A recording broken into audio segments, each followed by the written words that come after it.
திருவாவினன்குடி. இது வெறும் கோவில் அல்ல, பழனி மலையின் ஆதிமூலம். குழந்தை வேலாயுத சுவாமி அமர்ந்திருக்கும் இந்த அப்படியே அந்த இடத்திற்குள் சென்று இறைவனோடு ஒன்றிப்போகும்.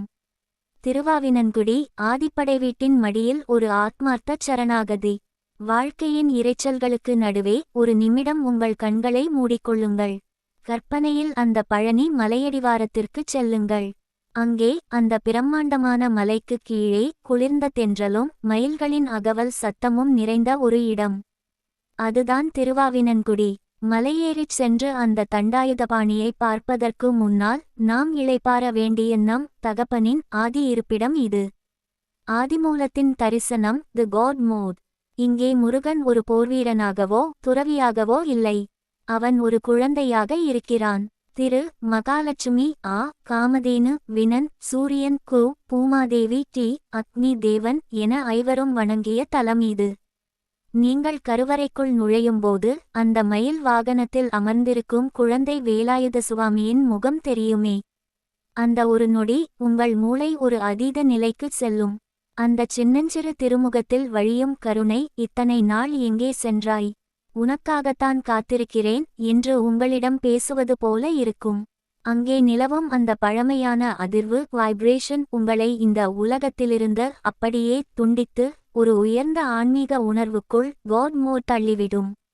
ஒரு ஆழமான எமோஷனல் கனெக்ட். மலையில் இருக்கும் முருகன் சந்நியாசி கோலம் என்றால் இங்கே திருவாவினன்குடியில் அவன் வாஞ்சை மிக்க குழந்தை. நாம் எத்தனையோ பிரச்சனைகளை சுமந்து கொண்டு அங்கே செல்வோம். ஆனால் அந்த குழந்தையின் முகத்தை பார்த்த மாத்திரத்தில் ஒரு தாயின் மடியில் தலை சாய்த்த குழந்தையைப் போல நாம் உணர்வோம். எல்லாவற்றையும் நானே பார்த்துக்கொள்கிறேன், நீ நிம்மதியாக இரு என்று அவன் சொல்லாமல் சொல்லும் அந்த மௌனமான உரையாடல் உங்கள் மனதின் ஆழமான காயங்களை ஆற்றும். அங்கே நீங்கள் கடவுளை பார்க்கவில்லை, உங்களுக்காக காத்திருக்கும் ஒரு உறவை பார்க்கிறீர்கள். அந்த புனித மண்ணின் வாசமும் தீபாராதனையின் ஒளியும் உங்கள் ஆன்மாவை அப்படியே நனைத்துவிடும். அந்த மாலை நேரத்து அற்புதம். மாலை வேளையில் வானம் அந்த ஆரஞ்சு நிறத்தில் ஜொலிக்கும் போது திருவாவினன்குடி பிரகாரத்தில் ஒரு நிமிடம் அமர்ந்து பாருங்கள். கண்ணுக்கு தெரியாத எத்தனையோ சித்தர்கள் உங்களுடன் அங்கே அமர்ந்து தியானிப்பது போன்ற ஒரு உணர்வு கிடைக்கும்.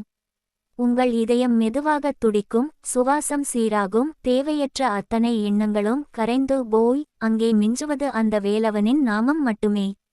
திருவாவினன்குடி என்பது ஒரு வழிபாட்டுத் தலம் மட்டுமல்ல, அது உங்கள் மனதை சுத்தப்படுத்தும் ஒரு கருவூலம். அடுத்த முறை அங்கே செல்லும்போது எதையும் கேட்காதீர்கள்.